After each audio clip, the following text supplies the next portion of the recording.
Hey everyone, welcome to State of Sustainability, where we deliver key insights and kind of unbundle, unwrap sustainability issues.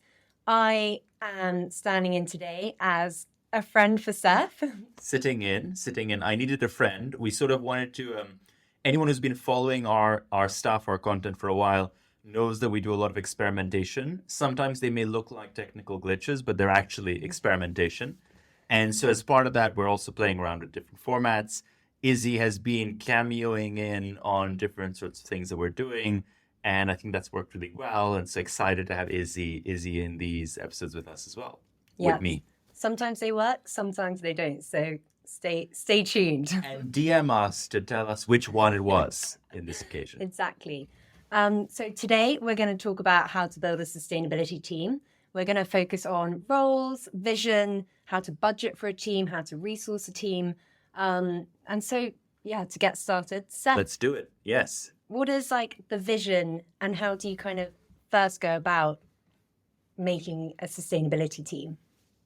Yeah, I actually think there's almost even just a bit of context before we go into that, which is what type of person are we speaking from the perspective of? And so I think of a head of sustainability, let's say, and that person is the first person in that team, in that function, in that role, and they're now trying to design what other bits and pieces they need around them. And I think that the first piece is what type of organization are they in? And so our experience and the types of companies that I've worked with range from, let's say, smaller companies, maybe doing $100, $200 million revenue, up to the very large, doing tens of billions of dollars of revenue. And it's very different patterns for what you'd need within the team in that context. And so I think of, let's say, two varieties, and it'll play differently for which of those two varieties you sit in. One is where you're a head of sustainability in a company that's earlier in its innovation journey and is still at the point where they're actually just doing rapid experimentation on their core product. And you need then a different type of person in that role, but also that person will need a slightly different type of team doing slightly different sorts of things, versus a more mature organization with established products, established fit in their market. Think of an established CPG or FMCG or consumer goods company. And there again, it's a slightly different profile of skills that you'll need as well. And so that's just a little bit of context. But then to go to your question, Izzy, around where do you start? I think the first piece is just if you're in the former, where you're in let's say a company that's earlier in its innovation journey, I think you need to start looking for a team that can actually ideate, move quickly, be really good at execution, and be people who are just really good at getting stuff done. And it doesn't necessarily need to be the case that they have lots of deep expertise or experience. They'll learn fast.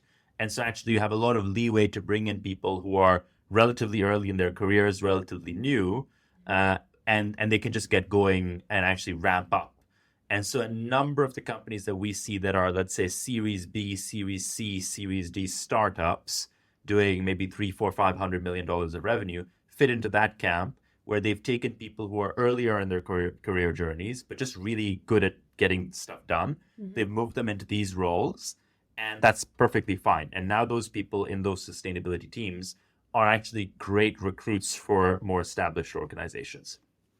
In the second type of company, which is, let's say, a more established entity, more mature in its product, more mature in its market, it's a little different, because there you need people who are going to be really good at navigating the internal politics, let's say, the internal bureaucracy, and really good at speaking the language. Mm-hmm. There's a team that I know where there's a head of sustainability reporting into an operational leader.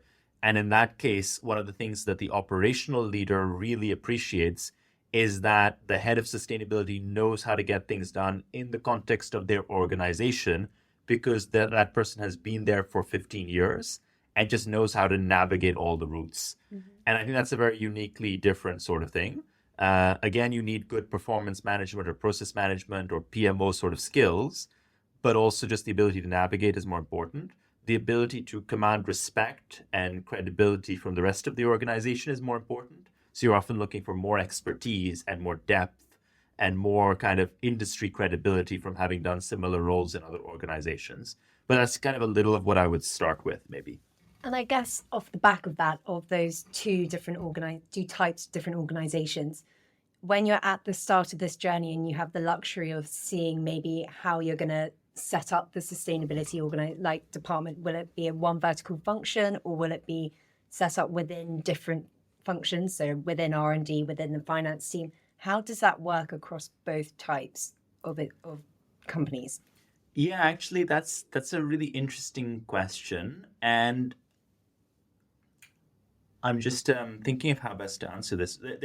It almost doesn't. That piece really doesn't depend so much on the size of the organization, because what I see is that you have these two models. One is centralized, and the other is distributed. So in the centralized model, you have a sustainability function, and it's a vertical function kind of supporting the other functions of the business. And in the other model, you might have sustainability playing a coordination role, but there are sustainability people embedded in other parts of the business, other business functions. And I think actually both of those models can exist in smaller organizations and also in larger organizations. It does, however, shape what type of team you'll be looking for, because it will shape, for instance, whether you need to bring those functional, if you're in the, let's say, the centralized version, you need to bring those other functional expertise areas into your function, because you need to understand them and be able to communicate really well with them. So, for instance, if you are not going to be embedded in procurement, if sustainability doesn't have a person embedded in procurement and instead has someone on the sustainability function column, you need someone who understands procurement best practice, someone who understands how to navigate supply chain conversations, someone who can run those sorts of workshops and take what is traditionally a zero-sum adversarial kind of relationship, often between suppliers and customers, and actually turn that into a collaborative discussion. Whereas if you're distributed and you're embedded, then what you can do is you can actually find someone who is in the procurement or supply chain team and actually does have that expertise already and upskill them onto the sustainability side. Yeah. And so I think that initial sort of design choice does affect what you're looking for in the team. And upskill how? Let me maybe actually take a step back and just for a moment reflect on what it takes to drive sustainability change in an organization and then come back to that question. So I think at some point at McKinsey, I sort of saw this framework called, I think it was the influence model. And it basically has a few different aspects to it. And this holds true generally in a generic way for all types of change that you're trying to achieve in organizational setups. And so the first element is usually something around role modeling. So you need to kind of have leadership and management and people in positions of authority very visibly role model what the change is that they want you to deliver. And I can give some examples of that as well. The second is you want to have the, let's say, incentives aligned with what change you're trying to achieve as well. So is an impact element embedded into the KPIs of the team, of the organization? Are there ESG aligned bonuses? Whatever you want to think about in that incentives space. There's a third, which is, do you have tools and processes to really help enable and support this? And that's also going to be an important piece here. Think about software. It could even be consultants. It could be just ways of working and interfaces as well between different types of teams. And the fourth piece, just to come back to the question, is some form of coaching or upskilling in the direction of the change that you want to achieve. And there are a few examples of organizations doing this really well, actually. I think it was Chanel. I came across an example. I don't know if I think you might have as well, where actually they've been putting large sections of the team through different sorts of training programs on sustainability to really help upskill and coach an apprentice. I was speaking with the CEO of the UK business for a large food service business, a food retailer, like a restaurant chain, just a couple of days ago. And he actually went through this Cambridge sustainability course as well for sustainability leaders, and coincidentally was alongside one of our product managers in that course.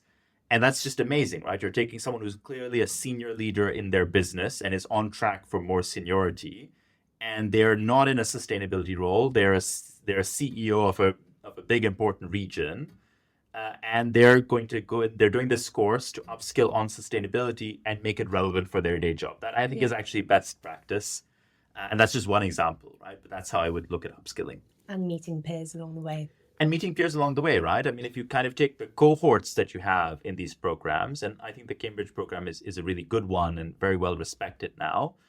Terra.do also has a great program, and we have friends there as well. And I think what they do very nicely is they bring together cohorts of people from very different disciplines. So again, to go to the example of our product manager, Greg, sort of shoulder to shoulder with people from industry, people from software. It's a really nice combination, I think, and it means that you're able to have this osmosis of different ways of thinking, united by the subject matter context of sustainability. Yeah, I would love to just touch on budgets as well. And we had a event the other day, and a lot of people were asking about, I really want to increase my team, but I don't know how to actually make the internal business case for this or get the budget to get behind it. Would you have any recommendations on how to go about that? Yeah, I think, again, maybe just to set the overall scene, budgets are really difficult for every business right now and for every function within every business. Within sustainability, in some ways it's better, and in some ways it's worse than it was last year. It's worse because general state of the economy and budgeting processes catching up with that. It's also in some ways a little better because organizations have struggled with their sustainability teams being under budgeted last year. And a lot of organizations are now changing that and revisiting that. So we're seeing a lot of budgets now being expanded for sustainability purely because they were so constrained last year. Also, a lot of commitments made last year, you now need to start moving into delivery mode. Everyone is aware that for a 2030 target, you have basically 5 operational years actually now. If you start accounting for the time it takes to get things done and the time it takes to actually brag about what you did get done. And so given that context, I think there's a lot of movement back and forth on budgets in this space. But in terms of how I would think about budgets for the sustainability team, I would apply 2 learnings that I've absorbed. One is I would actually start small and put gas on the stuff that works. And so I think that some sustainability teams try and build out a big setup from scratch. And so they define early all the roles that they might need.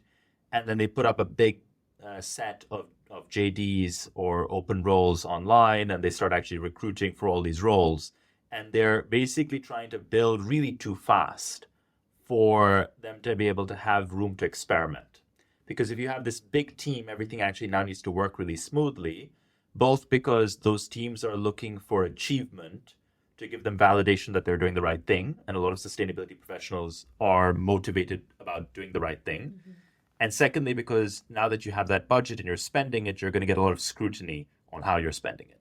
So I think that the idea of bringing in, let's say, 1 or 2 people to cover a range of bases, I think that's a better way to start. And then you can even very quickly start ramping up. One of the examples I like is head of sustainability at Calzedonia,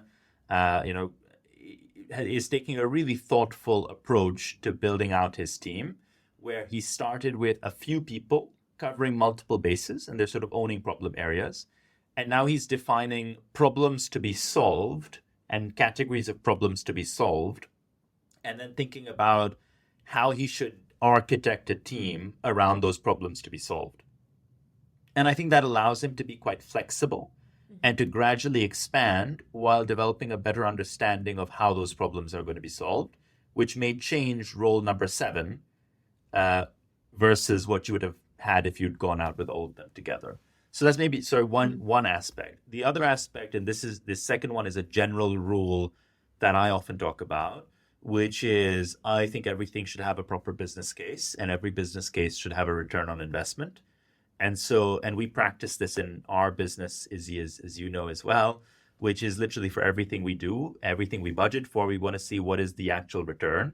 And the the business payback could be 5 months, it could be 2 years, it could be 3 years, and we can debate that. And there may be a lot of reasons to do stuff that has a very long payback period, but you should still, there's no excuse for not having those numbers done. Yeah. And so maybe just drawing a bit on the Calzedonia piece, but I'd love to know kind of what roles generally we should be prioritizing. Is it generalist roles? Are they data roles? Like, what does it look like? Yeah, I think that there are a few bundles. Okay. And actually, I think it's worth talking about each bundle a bit. So, one bundle is data and analytics. And I think that that works really nicely together rather than compartmentalized too much. I think what you want is you want to have a unified person, and maybe in larger organizations, a unified team that is thinking about the types of data outputs that you need. And that's the analytics side. Like, what do you need to be able to get to interesting answers for the questions you need to ask? And then what does that mean you need in terms of data inputs? And they can kind of design that system. We had a great question come in on a comment on some post recently, which is, isn't data architecture something that data engineers should be thinking of rather than people in the business trying to lead sustainability? And actually, the lines are quite blurry now. The data architecture of this is basically just what do you need as outputs? What do you need as inputs? And how should those things link up conceptually? And you don't need to be a data engineer really to form a high level impression of that. So this sort of data and analytics piece, I think, works nicely together. I actually think Mars, the food business, and it's known for the Mars bar, but the pet food division is probably bigger than confectionery right now. I think they have a really good approach to this, where they have data and analytics roles and a global data and analytics lead, and a team that really thinks very thoughtfully about that. And I think that team is a big part of why they're able to put forward, again, very, very deep and thoughtful insights and narrative on that, both in terms of what they've achieved and what they have tried to and struggled to achieve. That's sort of one bundle. I think there's a second bundle, which is around this ESG reporting and external stakeholder piece. Anyone who's followed my stuff knows I don't like the term ESG, but at the same time, from an output perspective or a reporting perspective, there is genuinely a role for ESG. From a business change perspective and an operational change perspective, I think ESG needs to be unbundled into the different pieces and managed separately. But like it or leave it, from a reporting perspective and a stakeholder and a regulatory perspective, they're still bundled. And so having someone who can manage the ESG reporting and stakeholder management side is another bundle to have. And a team that I think does this really well is Diageo, the beverages business. Diageo has actually a long history of generating, again, very robust, very comprehensive ESG reports at a time when not everyone was doing that, and they were really forward-leaning. And their team is very experienced on this as well. And there you want people who have the right combination of being able to tell a story and a narrative and go quite big picture in that, while being supported by the right facts, and at the same time matching it against the lens of frameworks and regulations and so on. And so I think that bundle of ESG written and reporting is another important one. I think there's a third bundle, which is around operational change and navigating and coordinating and aligning operational change across the business. And that's also that I think for that you need someone or a team that is really good at kind of aligning R&D and manufacturing and engineering and innovation and making all of this work quite smoothly. I'm really interested to follow how Nestle approaches that, just as an example. Sustainability, and particularly environmental sustainability, is very heavily an operational topic at Nestle. There's obviously also a supply chain piece, but the operational team is one of the ones really in the lead. And I think there they've then thought very carefully about how do they really dovetail objectives and outputs and aims with manufacturing and redesign and again, rejigging really how they do business.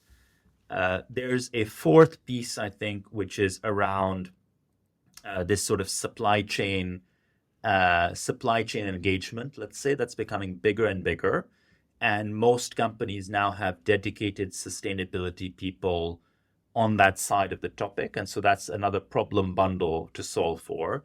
And you could say it's about data gathering, but it's increasingly about collaboration, and it will become about deploying solutions as well. Like, again, climate risk insurance. And Nestle, we were just talking about it just a minute ago. Nestle is now piloting that, for instance, in different parts of the world. That solution, bringing those solutions into the supply chain, that's part of this problem bundle, which I'm seeing as the supply chain piece. And there, I think what you want is people who can lead and facilitate collaborative dialogues in areas which have traditionally been dominated by zero-sum games, where, again, traditionally, customers try to extract every last bit of value from suppliers, and suppliers likewise try to take all the money that's on the table. And obviously that's not true for every business, and that is changing. And you need people on the customer side, if I'm speaking from that perspective, who can navigate those challenges and those sensitivities and do it in a way where they're also able to coach and upskill and introduce new knowledge and new capabilities into their suppliers, who will often be less advanced or less mature on this journey than they are. Good example of this is Unilever. Unilever does some things really well in this space, I think, and the way in which their supply chain teams are engaging with their suppliers. I think it's a slow-moving beast, but it's a very constructive, very informed way that balances sort of the ideological end state perspective with the practicalities of what needs to happen. So that's an example I like. And then finally, sorry, just running through a lot of big bundles, but finally, I think the other bundle is just around good project management skills, which are always going to be needed. And maybe that's to manage all of these other bundles or in its own right, because this is a change program. And a company that I think is doing that really well is Kraft Heinz, where in terms of just managing to execute from the starting point to where they want to be going, I think they're managing to close that gap relatively quickly through a good project management oriented approach with timelines and an end destination and involving all the right people at the right times. And I think that's a skill set that is always going to be useful as well. And I guess, again, touching on this resourcing point, like, do you have any rules of thumb from when, with some of the operations bundles or the supply chain bundles, I bet there'll be overlaps with the R&D team? Or so is there any rules of thumb of when maybe you internally resource, when you externally resource, and also when you automate versus manpower? Yeah. Good question. A few thoughts on this. One is, not everything needs to be done. Not every job actually needs to be done. And the best way to reduce the scope of the team you need is to remove jobs to be done. So just the first thing is, not every job needs to be done. The second is, not every job that needs to be done by a human. And so the next piece is just to think about how you automate whatever it is that needs to be done. And is there room to do this? In previous episodes, we've talked about scraping PDFs as an example. Almost every company that I'm speaking with these days that is trying to get, let's say, energy data into a system is doing it manually. They're typing in stuff into spreadsheets, and actually tools to scrape PDFs, and particularly tabular PDFs that are quite often the same, those have existed for quite a while. So I think that, the ability to just remove a lot of that and automate a lot of those jobs is the second filter I would take. The third is, if it's a job that needs to be done and it has to be done by a human, it doesn't necessarily have to be done by a human that you hire.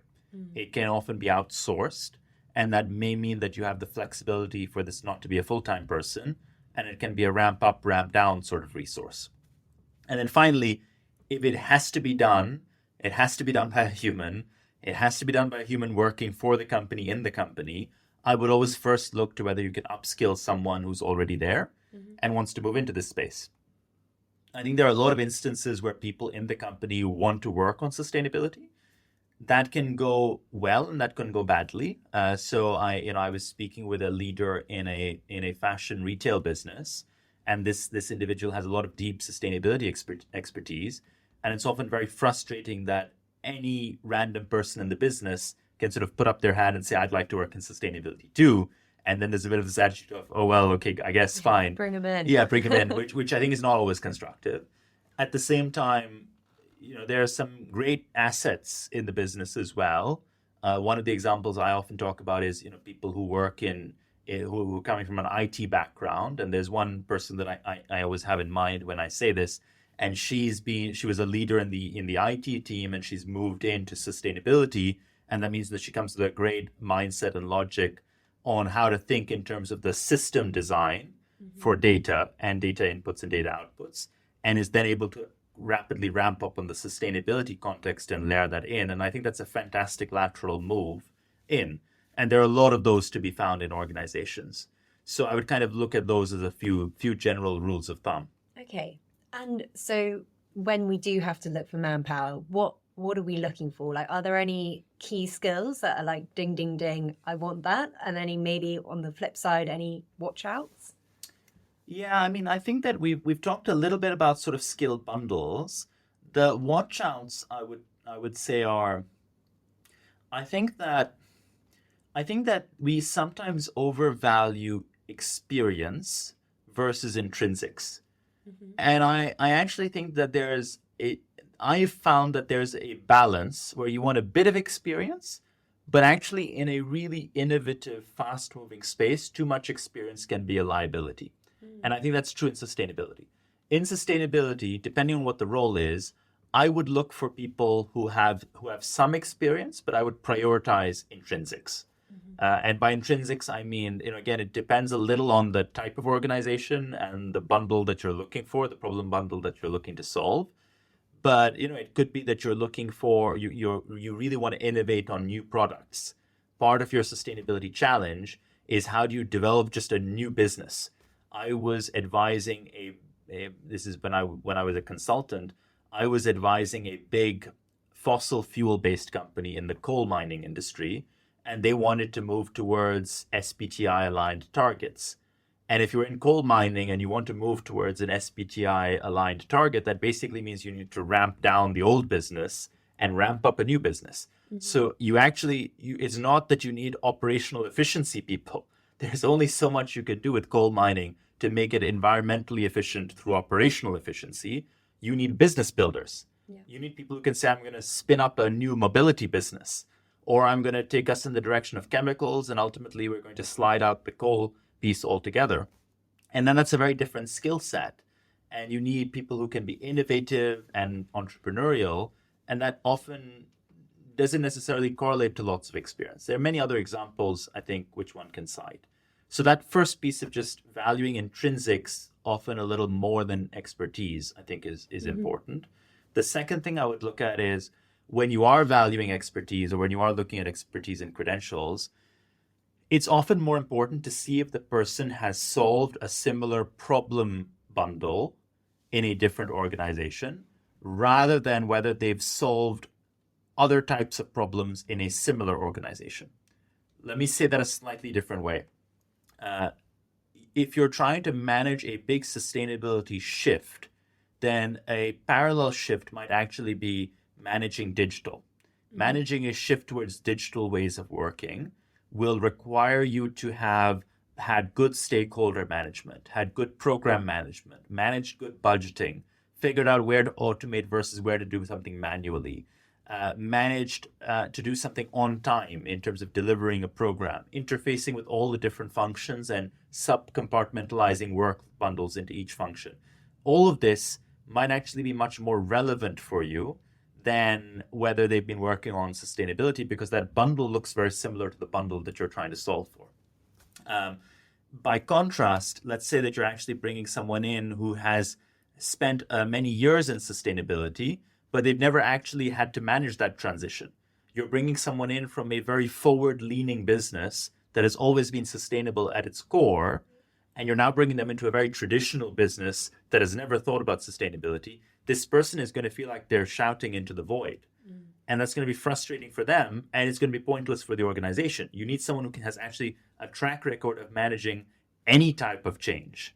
It doesn't need to be sustainability change. They just have a track record of, in that kind of organization, in your kind of organization, they have shifted the organization on some aspect in some way, on time, at cost, and in a way that worked.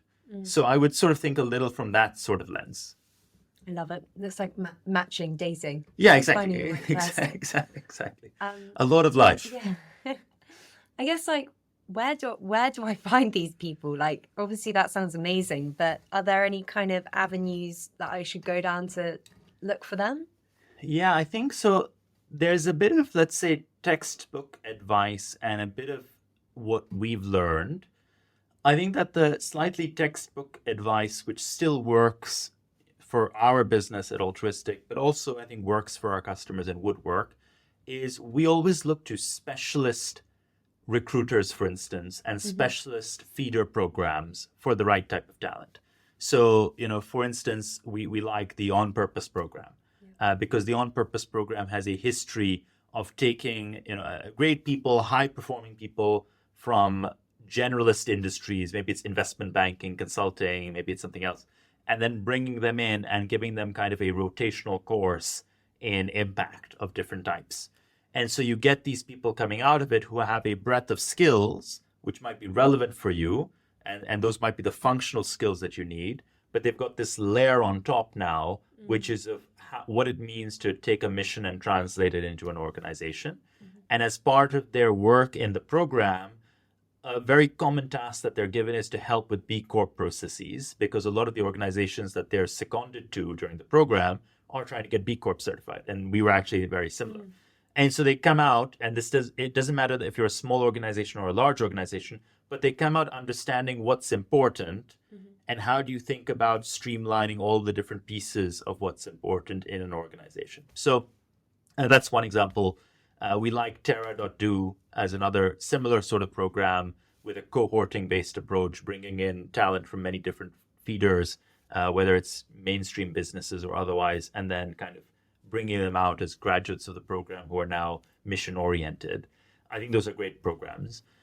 That's a little of the textbook advice, and you can find specialist recruiters and sources for all the different types of talent you might need as well, whether it's data engineering, for instance, or otherwise. The more learned piece, I think, that I'm finding increasingly is that sustainability professionals are looking to their peers for advice and guidance.